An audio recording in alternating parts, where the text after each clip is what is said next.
scientist with the National Optical Astronomy Observatory, and he heads up the Office of Education and Public Outreach.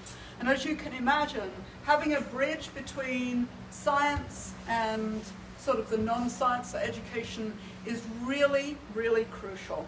But Steve is not just an interpreter, he is a great inventor. He managed to invent a telescope kit that went out to students, and those students were able to make their own original observations. But perhaps one of the most interesting things is, in fact, he's a secret home decor person. He is actually specialized in making the blackest black you can possibly imagine. In fact, you're even dressed for the occasion. So actually, Steve is going to be talking about his search for the blackest black. Thank you very much. So if you were hoping that maybe I would talk about some black hole thing or some part of space that is away from stars and has no light and is really the blackest place in the universe, I hate to disappoint you. I'm going to talk about the things you see here in this art gallery, black paintings, black paint, things of that sort.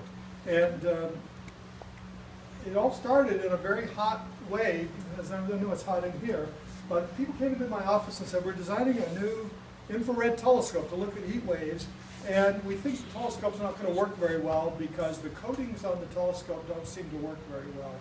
And we need to make a big change here, or this project's going to be a complete flop, and we're not going to see anything that we want to see. So that was my challenge. And your challenge is to think about black not as a black paint, and I'm sure many of you have an artistic background, not thinking about the works of Mark Rothko or Rembrandt, for example, or Pierre Soulages, the French painter who specializes in black. Those are all beautiful things and worth looking at and talking about. But we have to think of black now as something that absorbs light. So we have sort of a continuum, and I brought a few props along. So we have to think of it, you can think of it as a paint, but you could also think of it as something that is on the continuum between white and gray and black. And what we had to do was go way beyond the continuum, much blacker than anything else that ever was seen. And we have one more challenge. I'm not sure this was part of the project exactly, but we took it as a challenge. Wonder if we can make something that's black all the way across the electromagnetic spectrum. Black in the visible light, so when you look at it with your eye, it looks black. Black in the ultraviolet, if you had ultraviolet eyes, like honeybees do, you could see it black. If you had infrared eyes, like a rattlesnake, you had the organs of a rattlesnake, it looked black, and so on and so on. Can you make something that's black all the way across the spectrum? That was the challenge. So we started thinking about this. How do we do that? Well, we have black paint, of course. And we know that the best black paints involve soot black. You actually get a candle and you hold up a piece of glass or a slide to it, and you collect some soot, and you have a very nice black, carbon black paint. That's been used by artists for thousands of years. There's also something called bone black, where you actually take bones of cattle or animals and you burn them in an environment with very little oxygen, and you actually get this very, very black material that is used in a lot of Chinese inks. In fact, just a little aside here, found out that in about 1892, the largest employer in Detroit, Michigan, was a company that collected buffalo bones, and this says something about what was happening in the Wild West. They collected buffalo bones, and they burned them, and they created this black material. And they were the largest company. I think they had almost 800 employees in Detroit in that time. Now they have 5 employees. They're still doing that. They're still making special inks for Rembrandt prints and so on. But now they have 5 employees. So it's the same company. Okay, well that's not going to do. So I thought, okay, I'll take these black things. What if I just made them a lot thicker and better? So I'll make them thicker, they'll absorb infrared light or ultraviolet light. Well, that was fine. I made very thick coatings, and that seemed to be blacker. Okay, great. Okay, what if I put some chemicals into it that could absorb ultraviolet light or other infrared? For example, silicon carbide, which you use to sharpen saws, is a very good infrared absorber. That would be a great thing. Get some great silicon carbide, put it in the paint, and now it absorbs infrared light. But you got to be careful here, because you got to get into a little different mindset here, because You got to put yourself in the mind of an infrared photon, particle of light, or ultraviolet photon, or visible. And you got to get down on the nitty-gritty of these surfaces, because what's happening on these surfaces is happening on a microscopic level. So, for example, silicon carbide grid is nice and absorbing, but guess what one of the best absorbers of infrared light is? White particles. Titanium dioxide, what you put on your roof. It's the basis of a lot of white paints. That actually is a tremendously good infrared absorber. It's flat in the infrared. So you can't just rely on what it looks like to the eye and think you're going to make it all work just as well. So why do we need this black paint on this telescope? Well, the telescope has the same problem you have when you're driving down the highway. Something's shining in your eyes. Maybe it's the sun. And what do you do when the sun is shining in your eyes? You put your hand up or you pull the visor down. Well, telescopes do the same thing. They pull their own visor down in front of them, and they try to block whatever's out there, especially space telescopes. And they also use black materials on the inside of the telescope, just like you have on the inside of your cameras or binoculars, in case light gets in there from the wrong direction. So if I'm looking at something straight ahead, and there's a bright light over here, and a bright light over here, and a bright light over here, and a bright light over here, that's all going to get bounced inside of my telescope, and it's going to screw up the image. It's going to decrease the contrast. It's going to make it a much softer image. And you're not going to get to see what you want. In fact, if you're looking for planets around other stars, you got this super bright star aimed into your telescope, and you want to look for this super faint thing nearby. You got to do lots. You got to put every trick you know on this to make it work. So anyway, I thought I had this problem solved. I used the super thick black paint. I got the silicon carbide grid. I did some other tricks, and put all my tricks on it. There was only one little thing I forgot about. This material had to go into space. Space is a pretty rotten environment. It had to maybe be in low Earth orbit, where some telescopes are. There's a lot of atomic oxygen that erodes away materials. If it's up higher, there's a lot of charged particles from the sun. There's little static electricity that bounces back and forth on different parts of the telescope sometimes. So I wanted to test this material, so I got it out, and I put it in what we call a plasma etch chamber. It's basically like if you took your microwave and put some metal in it and pushed the button and it went wild and you saw all the little lights light up, and then your microwave died and you had to buy a new one. That would be what this was. It was an etching chamber that was used to actually tear off material for semiconductors. So if you're making a chip, you would use this to etch off the material. So I put my little material in there, and I pushed the button that basically said, 3 years in orbit.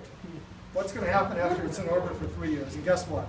Black became purple, became less purple, became gray, became white, became nothing. So in fact, it didn't even change color, and then it just disappeared. So all I was left with was the original metal material I put it on. So that approach clearly wasn't going to work. I needed to find something a little bit different, a little bit better that would work on this. So I talked to the people in the metal shop, and they had found this really interesting anodized coating that was kind of a failure of anodized coating. So anodized is supposed to be a nice hard aluminum coating. It had failed, and it created this very soft coating. If you looked at it under a microscope, it actually looked like a pine forest. It had big kind of things that looked like trees coming out of it. And the trees even had little branches coming out of them. And maybe the branches had little needles coming out of it. So I thought, wow, that is a really neat fractal surface. That would be really great at absorbing light. It would be kind of a maze. It would be, the light would go in and never kind of get out. So that was my next trick I had to learn is you want to try to make the light not come out. You want to create either a maze or holes in the surface or something that really will trap it. And maybe you want to make the surface very rough. So I brought along a rough surface here. And by the way, just a little quiz here. So I'm wearing black and kind of black pants, black shoes, and I have a black plate. And if you're really an aficionado of the search for black is black, you probably would have 15 or 20 different words for these different black. Maybe like the Inuits talking about snow and ice. There'd be all different variations. This is a glossy, specular, mirror-like glass surface. Then there's things that are diffuse black, rough black. There's things that are combination of specular and rough. There's things that, we have all kinds of nomenclature in science to try to describe these things. And a lot of them are based on experiments. So this is my shiny black surface. Here is my super rough surface. I'll pass this around. This is a rough, almost a spongy surface that's made of metal and would be a good thing to put a black coating on. So this isn't black by itself, but if you put the black coating on, maybe it would be better. So I started learning some tricks. So the tricks were, how do I make it rough? How do I keep the light from being reflected? And really, the easiest way to think about this, you can think about it as two ways. You can think of it as taking a ball, you bounce it on the floor. If I bounce it on a nice smooth floor, the ball bounces real nicely. It comes right back up where you think it's going to be. Well, that's not what you want. You want to do the opposite of that. You want to find a whole bunch of children who leave all their toys on the floor and just make a huge mess of it. And then you want to bounce the ball, and you want the ball to go off in a different direction, because after all, if you throw a beam of light at something and it goes off in all directions, it may not be absorbed, but at least it's going off in other directions so you don't see it. So it looks fainter, it looks dimmer.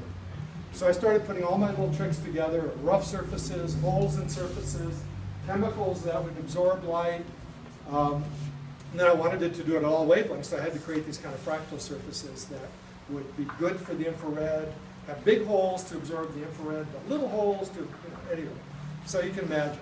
So finally, I got my favorite surface together and put it in the spectrometer. I measured how it did, and it did fantastic in the ultraviolet. It did fantastic in the visible. It looked really black. In fact, I brought a piece of it here. This is actually a delicate surface. It actually looks a little bit like this other picture I'm going to pass around. So it's like little projections coming out of it. And I'll start this in the back of the room. This is a rough surface that's black. But you can see where somebody actually disregarded my instructions and actually put their finger on it. So it can stand the outer, it can stand space, it can stand storms from the sun, it can withstand atomic oxygen in the low Earth orbit, it can withstand years and years of everything. But the one thing it can't withstand is somebody putting their thumb on it, because it just crushes the surface. So you have to be very careful. So now, a number of years later, this is patented. We have a lot of secrets, trade secrets. We spawned sort of a whole industry of how to make things black for a variety of purposes, not just for space use, but for ground-based telescopes, for art purposes, for all kinds of purposes. And I just want to leave you with one final thought. So we needed this surface to go out to the edge of the universe, right? To see the new planets around other stars, to see the edge of the universe, to see the faintest objects. We really wanted to go back to our cosmic origins with this special surface on a space telescope. But I'd like to leave you with this thought. In a way, we're going back to our human origins as well, because we started in a dark environment. So we started in a place that was dark, and I think in a way when we start exploring and searching for the blackest black, in another sense, we're going back to a very primitive time for ourselves and searching for our own origins and our own emotional reactions to the dark. Thank you very much.